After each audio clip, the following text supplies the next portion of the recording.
ನಮಸ್ಕಾರ ಎಲ್ರಿಗೂ. ಮನೆ ತಿಂಡಿ ತಿನಿಸು ಚಾನಲ್ಗೆ ಸ್ವಾಗತ. ನೀವು ಮೊದಲನೇ ಸಲ ನಮ್ಮ ಚಾನಲ್ಗೆ ಬರ್ತಿದ್ದೀರಾ ಅಂದರೆ ಸಬ್ಸ್ಕ್ರೈಬ್, ಲೈಕ್, ಶೇರ್ ಮಾಡೋದನ್ನ ಮರಿಬೇಡಿ. ಇವತ್ತು ನಾವು ಅವರೆಕಾಳು ಹಸಿ ಸಾರು ಹೇಗೆ ಮಾಡೋದು ಅಂತ ನೋಡೋಣ. ಇದಕ್ಕೆ ಬೇಕಾಗಿರೋ ಪದಾರ್ಥಗಳು ಅವರೆಕಾಳು, ತೆಂಗಿನ ತುರಿ, ಹಸಿಮೆಣಸಿನಕಾಯಿ, ಕೊತ್ತಂಬರಿ, ಜೀರಿಗೆ, ಅರಿಶಿನ, ಉಪ್ಪು, ಕರಿಬೇವು, ಅಕ್ಕಿ, ಇಂಗು, ಸಾಸಿವೆ, ಎಣ್ಣೆ. ಮೊದಲು ನಾವಿಲ್ಲಿ ಒಂದು ಕುಕ್ಕರ್ಗೆ ಅವರೆಕಾಳು ಹಾಕ್ಕೊಂಡು ಅದು ಮುಳುಗೋವರೆಗೂ ನೀರು ಹಾಕ್ಕೊಂಡು ಇದ್ರ ಜೊತೆಗೇನೆ ಅರ್ಧ ಚಮಚದಷ್ಟು ಜೀರಿಗೆ, ಅರ್ಧ ಚಮಚದಷ್ಟು ಉಪ್ಪು ಹಾಕ್ಕೊಂಡು ಮುಚ್ಚಿಟ್ಟು ಒಂದು 2-3 ವಿಸಿಲಷ್ಟು ಕೂಗಿಸ್ಕೊಂಡು ಬೇಯಿಸ್ಕೊಳ್ಳೋಣ. ಆ ಕಡೆ ಅವರೆಕಾಳು ಕೂಗಲಿ. ಇಲ್ಲೀಗ 1 ಚಮಚದಷ್ಟು ಅಕ್ಕಿನ ತೊಳೆದು ನೆನೆಸಿಟ್ಕೊಳ್ಳೋಣ. ಈಗ ಕುಕ್ಕರ್ ಕೂಗಿ ಕೂಲ್ ಆದ್ಮೇಲೆ ತೆಗೆದು ಕಾಳು ಬೆಂದಿದೆಯಾ ನೋಡಿ.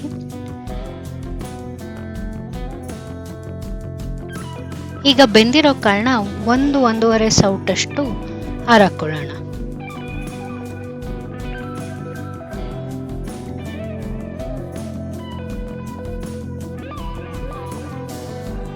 ಈಗ ಇದಕ್ಕೆ ಒಂದು ಮಸಾಲೆ ತಯಾರು ಮಾಡ್ಕೊಳ್ಳೋಣ.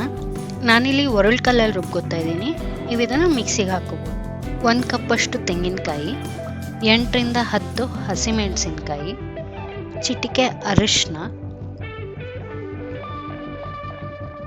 1 ದೊಡ್ಡ ಚಮಚದಷ್ಟು ಜೀರಿಗೆ, ಇಂಗು, ಕೊತ್ತಂಬರಿ ಸೊಪ್ಪು ಸ್ವಲ್ಪ, ನೆನೆಸಿಟ್ಕೊಂಡಿರೋ ಅಕ್ಕಿ,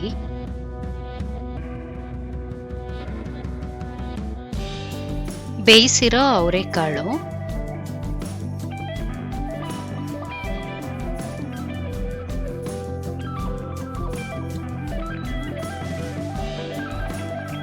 ಈಗ ಇದೆಲ್ಲಾನು ನೀರು ಹಾಕೊಂಡು ಚೆನ್ನಾಗಿ ನುಣ್ಣಗೆ ರುಬ್ಕೋಬೇಕು.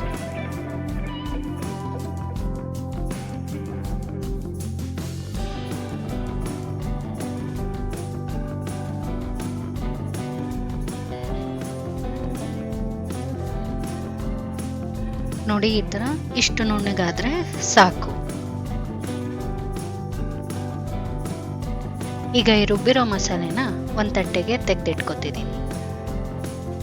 ಆಮೇಲೆ ಒರಳು ತೊಳೆದು ಆ ನೀರನ್ನು ಎತ್ತಿಟ್ಕೊತಾ ಇದ್ದೀನಿ.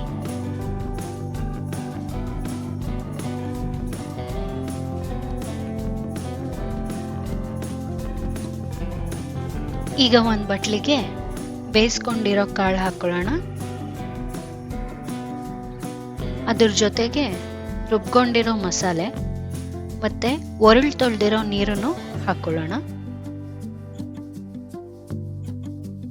ಇದನ್ನ ಚೆನ್ನಾಗಿ ಕಲಸಿ ಹದ ನೋಡಿಕೊಂಡು ಇನ್ನೊಂದು ಸ್ವಲ್ಪ ನೀರು ಬೇಕಾದ್ರೆ ಹಾಕೊಳ್ಳಿ. ಇದಕ್ಕೆ ಈಗ 1 ಎಸಳಷ್ಟು ಕರಿಬೇವು, ರುಚಿಗೆ ತಕ್ಕಷ್ಟು ಉಪ್ಪು ಹಾಕಿ ಚೆನ್ನಾಗಿ ಕುದಿಯಕ್ಕೆ ಬಿಡಿ.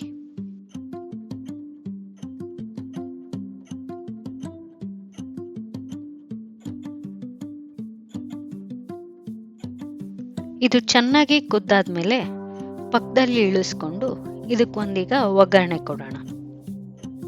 ಈಗ ಒಂದು ಸಣ್ಣ ಬಾಣಲೆ ಇಲ್ಲ ಒಗ್ಗರಣೆ ಬಾಣಲೆ ಇಟ್ಕೊಂಡು ಅದಕ್ಕೆ 2 ಚಮಚದಷ್ಟು ಎಣ್ಣೆ ಹಾಕ್ಕೊಂಡು ಕಾಯಕ್ಕೆ ಬಿಡಿ.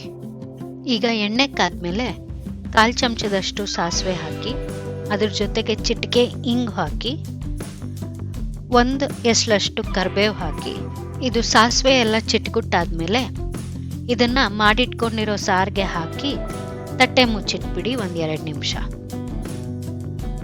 1-2 ನಿಮಿಷ ಆದ್ಮೇಲೆ ಸಣ್ಣದಾಗಿ ಹೆಚ್ಚಿಟ್ಕೊಂಡಿರೋ ಕೊತ್ತಂಬರಿನೂ ಹಾಕೊಳ್ಳಿ.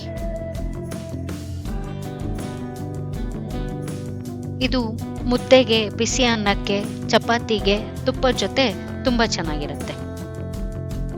ಈ ರೆಸಿಪಿ ನಿಮ್ಗೆ ಇಷ್ಟ ಆದಲ್ಲಿ ಸಬ್ಸ್ಕ್ರೈಬ್, ಲೈಕ್, ಶೇರ್ ಮಾಡೋದನ್ನ ಮರಿಬೇಡಿ. ಧನ್ಯವಾದಗಳು.